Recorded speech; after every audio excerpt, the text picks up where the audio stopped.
जय हिंद दोस्तों। कल यूपीएससी ने 2025 प्रीलिम्स रिजल्ट अनाउंस कर दिया। 14,000 से ज्यादा एस्पिरेंट्स मेंस के लिए क्वालिफाई हुए हैं।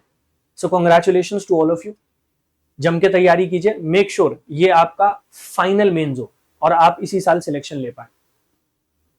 लेकिन मेजॉरिटी ऑफ द एस्पिरेंट जो इस बार प्रीलिम्स देने गए थे वो अनफॉर्चुनेटली इस एग्जाम को क्वालिफाई नहीं कर पाए।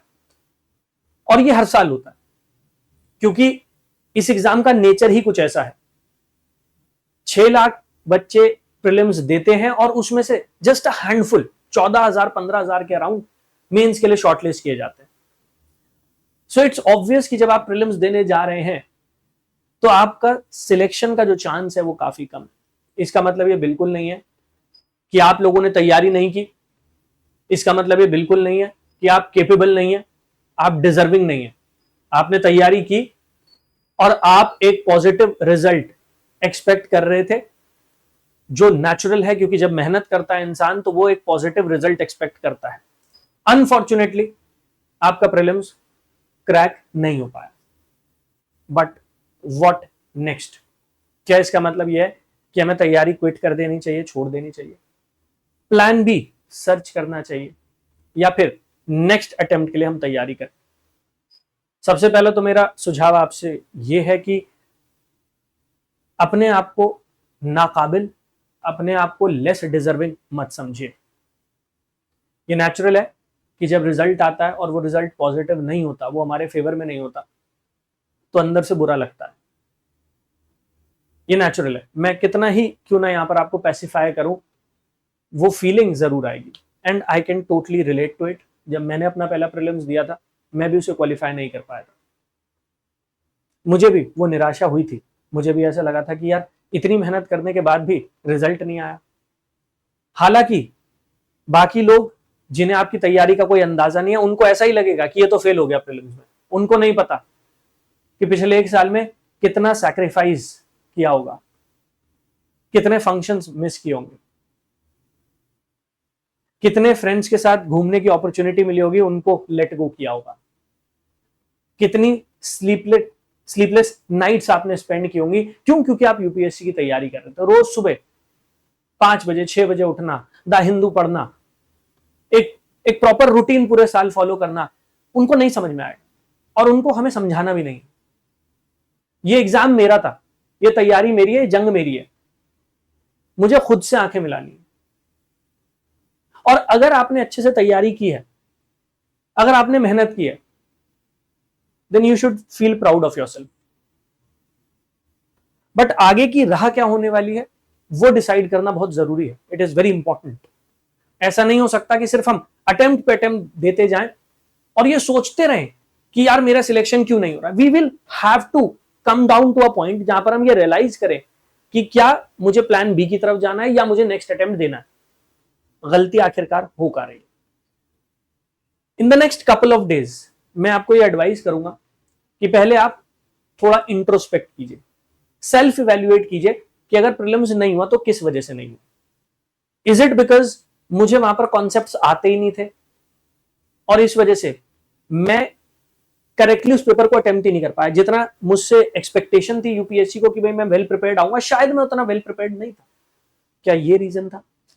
या it was because of the nature of the exam की यूपीएससी ने क्वेश्चंस में एम्बिग्विटी बहुत रखी और इसी वजह से पढ़ के जाने के बावजूद वो पेपर में अच्छे से नहीं अटेम्प्ट कर पाए।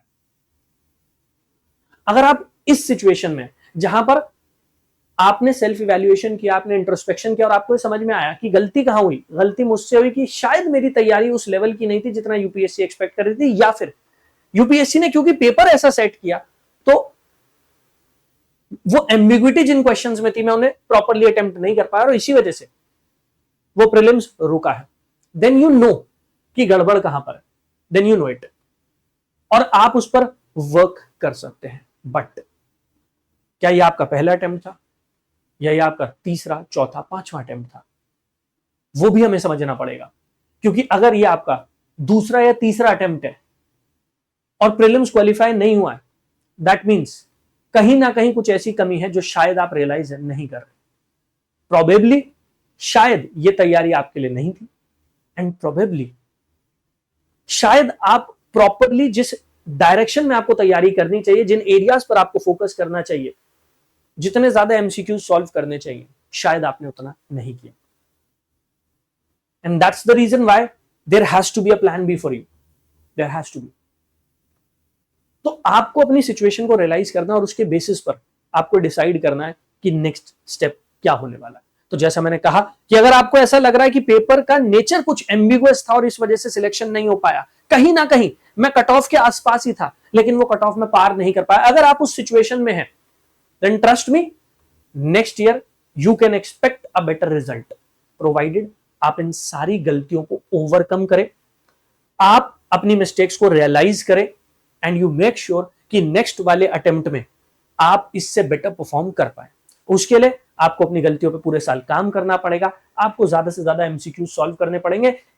एक पॉजिटिव साइड जरूर है इसकी, और वो ये है कि आपने इस बार तैयारी की थी, आप कहीं ना कहीं कट ऑफ के आसपास थे, तो आपको पता है कि आप 70 to 80% प्रिपेयर्ड है।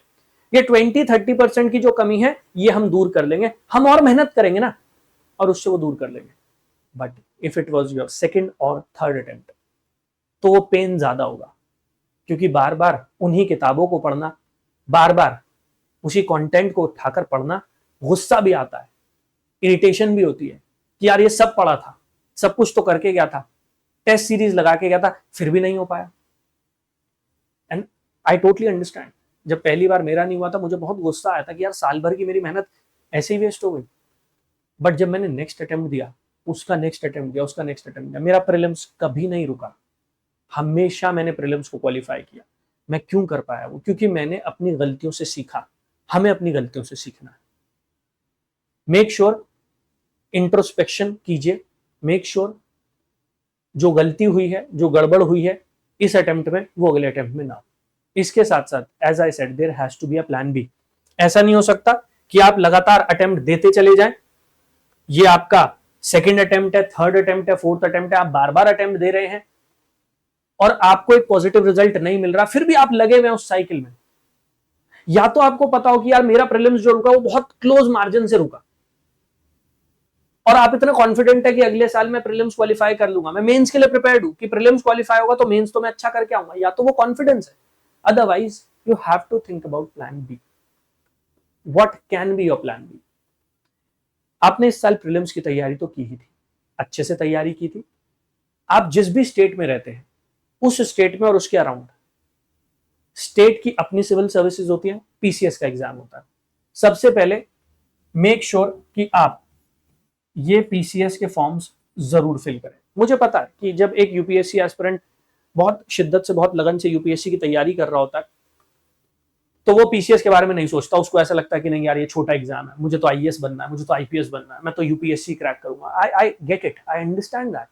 बट अगर आप एक प्रैक्टिकल एस्पेक्ट पर आकर सोचेंगे तो आपको अपनी सिचुएशन, अपनी फैमिली की सिचुएशन, उसको इवैल्यूएट करना पड़ेगा और उसके बेसिस पर आपको अपना नेक्स्ट मूव प्लान करना पड़ेगा।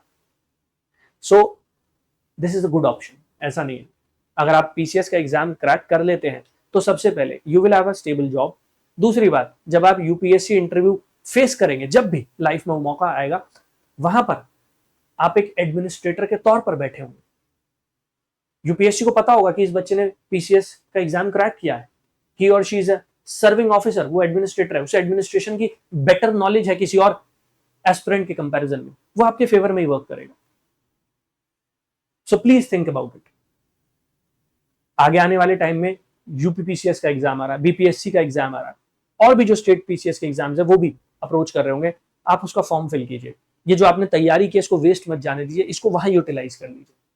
वहां सिलेक्शन मिलेगा तो कॉन्फिडेंस भी आएगा, जो टेंशन होती है करियर को लेकर वो टेंशन भी खत्म हो जाएगी, आपकी फैमिली को जो आपको लेकर टेंशन होती है वो खत्म हो जाएगी, एंड आप एक क्लियर माइंडसेट के साथ यूपीएससी के एग्जाम को फिर से अप्रोच भी कर पाएंगे, क्योंकि आपको पता होगा कि आप एक सेफ, एक स्टेबल जॉब में हैं, वो जॉब इनसिक्योरिटी आपके अंदर नहीं है। दूसरी तरफ एसएससी सीजीएल, इसका फॉर्म भी रिसेंटली आया है, अच्छी खासी जॉब है। अगर आपका मैथ्स अच्छा है, अगर आपकी इंग्लिश अच्छी है, आप इस एग्जाम को भी अटेम्प्ट कर सकते हैं। अगेन वही बेनिफिट है, वही फायदा है, सेंट्रल गवर्नमेंट के अंडर आपको जॉब मिल जाएगी, एक अच्छी, एक स्टेबल जॉब होगी। पैरेलली आप अपनी यूपीएससी की जर्नी को उसको साथ साथ लेकर चल सकते हैं, कोई प्रॉब्लम थोड़ी है। ये उन एस्पिरेंट्स की मैं बात कर रहा हूं जिनके 3 अटेम्प्ट हो चुके हैं, 4 अटेम्प्ट हो चुके हैं, बार बार अटेम्प्ट दे रहे हैं, नहीं मिल पा रहा सिलेक्शन। क्या होता है ना, आप उस विशियस साइकिल में कहीं ना कहीं फंस के भी रह जाते हैं, और उस विशियस साइकिल में जब आप फंस जाते हैं तो आप क्लियर माइंडसेट के साथ यूपीएससी की तैयारी नहीं कर रहे होते, आप ना डर के साथ तैयारी कर रहे हैं, आप नर्वसनेस के साथ तैयारी कर रहे हैं, आपको समझ में भी नहीं आ रहा है कि गलती कहां हो रही है, लेकिन आप सोच रहे हैं कि मैं बस नेक्स्ट अटेम्प्ट में दोबारा इस एग्जाम को क्रैक कर दूं। अच्छी बात है वो सोच रखना, लेकिन प्रैक्टिकल टर्म्स में आकर सोचना भी बहुत जरूरी हो जाता है। इसके अलावा यूपीएससी और भी वैकेंसी निकालती रहती है, कई बार वो वैकेंसी फ्रेशर्स के लिए भी होती है, कई बार वो एक्सपीरियंस कैंडिडेट के लिए होते हैं। जैसे रिसेंटली यूपीएससी ने 400 से ज्यादा वैकेंसी नोटिफाई की थी, वो आपका एक अच्छा प्लान भी बन सकता है। Think about that. ऐसे इस साल ये एक्सपेक्टेशन है, ये कहा जा रहा है कि ईपीएफओ की वैकेंसी आ सकती है, तो अगर वो वैकेंसी आती है आप उसके लिए भी अप्लाई कीजिए। सो जहां आपको अपॉर्चुनिटी मिल रही है, आपकी जो नॉलेज है इसको आप यूटिलाइज कीजिए, वहां पर इन्वेस्ट कीजिए, नेक्स्ट अटेम्प्ट की तैयारी कीजिए। मैं ये बिल्कुल नहीं कह रहा कि नेक्स्ट अटेम्प्ट की तैयारी करना छोड़ दीजिए, बट एक प्रैक्टिकल एस्पेक्ट में जब आप आकर सोचेंगे तो आपको कहीं ना कहीं वो प्लान भी जो है अब उसके बारे में सोचना पड़ेगा। जिसका फर्स्ट अटेम्प्ट है, जिसका सेकंड अटेम्प्ट है, आपके पास अभी अपॉर्चुनिटीज है, आप इवैल्यूएट कीजिए कि आपकी गलतियां कहां रही और उसके बेसिस पर मूव फॉरवर्ड। बट जिनका थर्ड, फोर्थ, फिफ्थ अटेम्प्ट है, कहीं ना कहीं हमें इंट्रोस्पेक्ट करना पड़ेगा, कहीं ना कहीं हमें ये अंडरस्टैंड करना पड़ेगा that it might be time to search a plan B, और पैरेलली हम अपने अटेम्प्ट को कंजर्व करके, सेव करके तैयारी में आगे बढ़ सकते हैं। जरूरी नहीं है कि तैयारी क्विट ही की जाए, कई बार तैयारी को रोकना भी पड़ता है, जिससे दोबारा से उस जर्नी को आप शुरू कर पाए। यह आपके ऊपर है, आपको एनालाइज करना है, इवैल्यूएट करना है आप कहां खड़े हैं, और उसके अकॉर्डिंग आपको आगे बढ़ना है। In case you need any help, feel free to reach out. Channel को सब्सक्राइब कर लीजिए, टेलीग्राम चैनल का लिंक है उसको ज्वाइन कर लीजिए, अदरवाइज आप मुझे पर्सनल टेलीग्राम पर भी रीच आउट कर सकते हैं, अंकित सर _ यूपीएससी, ये मेरी टेलीग्राम आईडी है, यहां पर भी आप मुझे रीच आउट कर सकते हैं।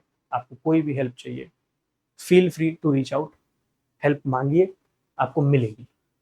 आपका नेक्स्ट अटेम्प्ट इस वाले अटेम्प्ट से बेटर होना चाहिए, बट उसके लिए जरूरी है ये समझना, ये जानना कि कमी कहाँ है, गलती कहाँ है।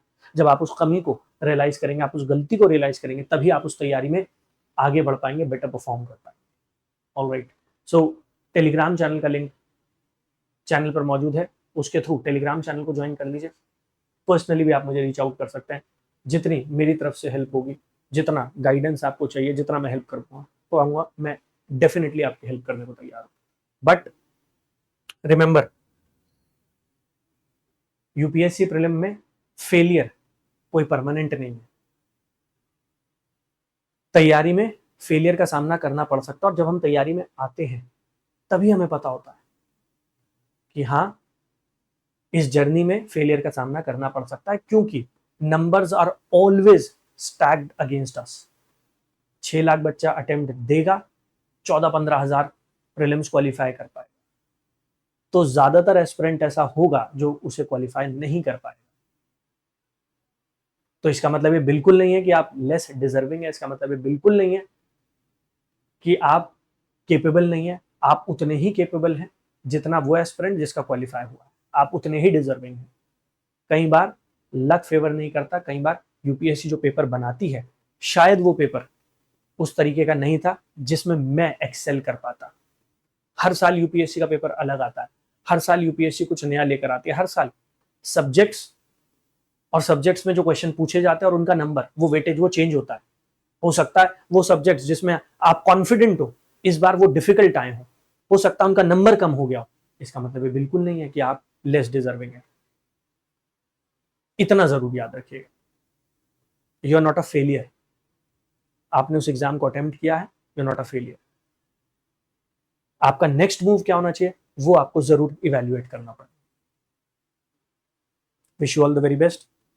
जिसको भी हेल्प चाहिए, feel free to reach out. Thank you. जय हिंद।